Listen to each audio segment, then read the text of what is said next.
Are you having a hard time attracting and retaining salon professionals for your business? If so, you are not alone. This is one of the trickiest, most challenging aspects of owning a salon. It's finding that right combination, building that winning team.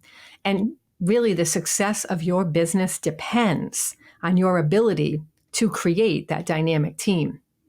So, how do you do it? Aside from putting a flyer out there on telephone poles or grocery store bulletin boards, do you put ads in newspapers? Do you throw it all over your personal and professional social media platforms? If this is your one and only strategy, you're going to find it really hard to be able to attract those potential salon professionals who are going to help you get to the next level. So what is the secret? How do you build that team? Well, I'm going to tell you a little story of when I worked at a hair salon. I worked at many hair salons, but one of my favorite hair salons that I worked at was a little place in Pawtucket, Rhode Island, and it used to be called Fantasia. This was it was a second salon that I worked at. And when I was hired, I remember I felt like it was such a professional experience. I felt like I really was interviewing for the role of my life at that point. I was 19 or 20 years old. And I was asked to bring a model in with me and perform a haircut and a style. And the salon owner, really took his time to evaluate what I was doing and to ask me questions. I felt like it was very thorough and it was very professional. And so when he brought me on, he did so knowing that I did not have a following. I had come from a different hair salon that was too far away. It was, I think, 20 miles from where he was located. So I was starting from scratch. But he saw the potential in me. And what he offered me was a really great opportunity to grow as a professional. And he started me off with a very fair compensation package that was much better than where had come from. And it was a base plus a commission on any retail that I sold. So there were a lot of incentives built into my commission package, my compensation package. And so I am a person who is motivated by reward, recognition. A lot of people are. So he really played into that and helped me to grow as a professional by setting these goals for me that I could really work hard at and attain if I wanted to motivate myself to do that, which I did. So I appreciated that because a lot of the salons I had interviewed with did not offer that. It was straight commission, or there was no commission on retail, so there were no incentives to sell and things of that sort. Another thing that he did really well was he offered training. So he had people come in who were industry experts in hair care, in products, in how to sell yourself, confidence, things of that sort, marketing. So he invested in this team that he built. He brought in 3 other stylists. And so he built this salon and this team. So we were a salon of 4 at the time. It was a small place, but big enough for 4 of us. And we used every single square inch of that place. And he just created a really great dynamic atmosphere for that particular place and time. It was wonderful. So I take a lot of what I'm going to be talking about here in this video from the things that I learned along the way from those experiences that helped me grow as a salon professional. Because within 6 months of working there, I had started making some really good cash. And then within 2 years, I was book solid. I mean, you couldn't get in with me for 2 months. And that's 2 years after I started at a hair salon. And then I was racking in the sales with retail because I was trained how to do that. We had people from Paul Mitchell. We were a Paul Mitchell salon. So we had somebody from Paul Mitchell come in and train us how to sell their products. And it was just, I felt like I was really growing not only as a hairstylist, but as a true professional, as a business-minded person. And I stayed there for 4 years. And the only reason I left was because I wanted to go to college and get a degree in communications and management, which is what I did. And I'm glad I did that because then I just learned all about marketing and worked at several other spas and salons throughout that educational journey.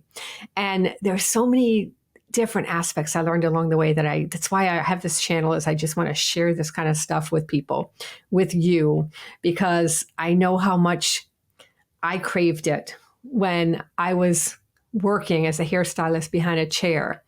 I craved this knowledge, and we didn't have the internet back then, back when I was 19, 20 years old. And so this kind of information, I just feel it's the kind that should be shared out there on YouTube. And that's why I'm doing this. I'm creating this community to be able to engage with people like yourself who are in this industry, this fantastic beauty industry, and helping people to feel great about themselves. And you're just making the world a better place by what you do. And building a team of winning professionals that have that same mentality, that will take your salon very far.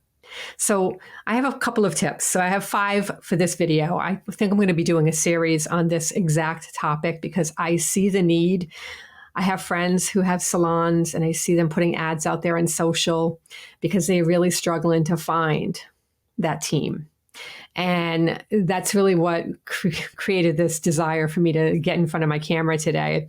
Was I saw a friend post something the other day and I thought, there is a better way. There is a better way. And I want to start sharing that kind of stuff with you. So one of the first things is, if you want to attract people that are going to be true professionals who are really going to be focused on their future, is you need to compensate them. You need to have a fair compensation package that's going to keep them there. Okay, so what does that look like? You need a base salary that is fair. I mean, we need to make a living. Your stylist, if you expect them to be there 40 hours a week, and if you're bringing in new people who don't have a following yet, but have great potential, which is a really great way to attract a winning team, by the way.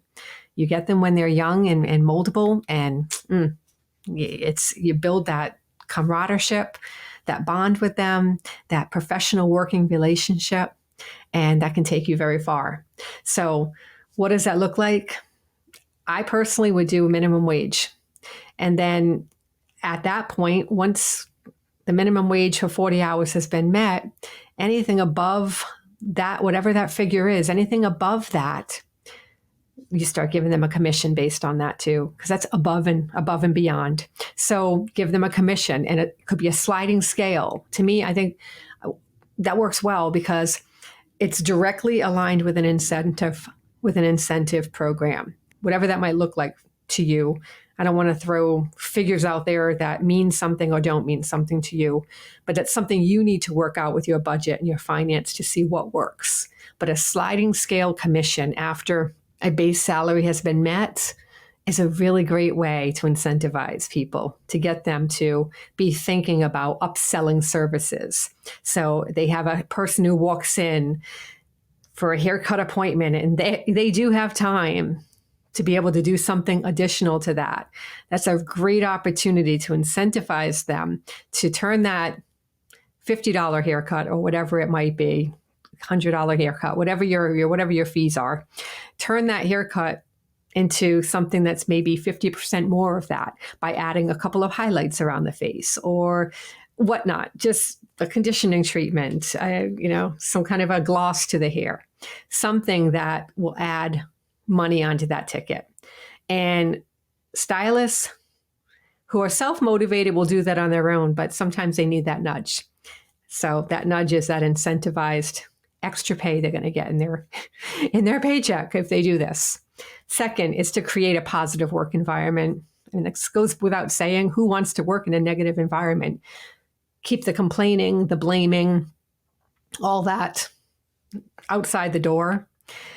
Have regular meetings, team meetings, to be able to have a gripe session, if you will, but keep it professional, have an agenda, allow everybody to have a voice, listen, allow everyone to listen, keep it manageable by having that agenda and sticking to it and having ground rules. Being able to flesh out ideas and brainstorm, letting them have that ability to have a voice, to be able to say, hey, I think this will work better. That's giving them that positive work environment that we all want to be a part of. Who doesn't want to contribute? So allowing people to contribute to the greater good of the business will have them more invested in that business. So keep it positive.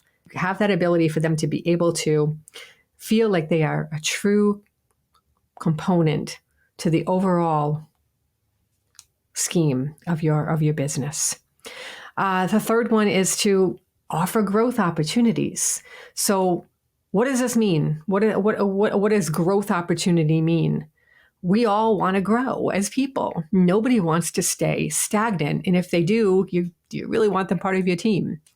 You want dynamic people. You have to offer them dynamic abilities and opportunities to grow. Okay, so this might mean educational opportunities. That is definitely something that should be part of the equation here.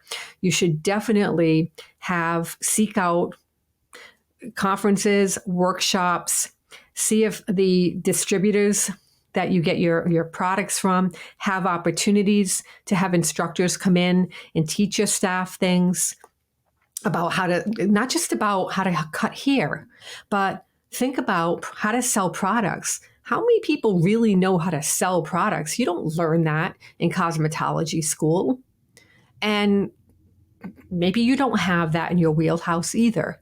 So get a training on that. That can really skyrocket your bottom line. So offer these training opportunities. Other things are communication. Offer seek opportunities. Maybe it's a webinar, maybe something online. It might be an article you find. It might be a blog that you subscribe to that has really great articles about how to communicate, how to build your listening skills, how to become a leader, all of that kind of stuff is really important to people who are serious about their professional development. And if you want a winning team, you want them to be serious about their professional development. So look into those training opportunities. The fourth thing is to recognize and reward performance. This is a point where you can really make a difference in the lives of your staff. Something as simple as having a birthday club. Everybody contribute, and so on everybody's birthday, there's always money in the pot to be able to maybe treat that person to a lunch or get a birthday cake. It could be the anniversary. Celebrating these milestones are quick and simple ways that you can recognize your staff and things that are important to them. The day they were born. What a thing to celebrate, right? They're worth celebrating. And when they feel that they are worth celebrating, they're going to do more, right? They're going to be part of this team. It's going to become part of a family. And that'll help to bring that dynamic nature to your business. So other things that you can do is you can have these kind of reward programs, like the person who reaches the top retail sales for the month, maybe gets a gift card somewhere. Right? Or maybe you treat them to a bagel and a coffee for breakfast. It could be something as simple as that. It doesn't have to be anything extravagant, but it has to have something that makes them feel special, that makes them feel recognized for going above and beyond. We all love to do that. We all love to know that what we do matters. And so it doesn't have to be extravagant, but you should mark it somehow. So that's another thing. Now, the fifth and final thing we'll talk about in this particular video is you need to stay competitive.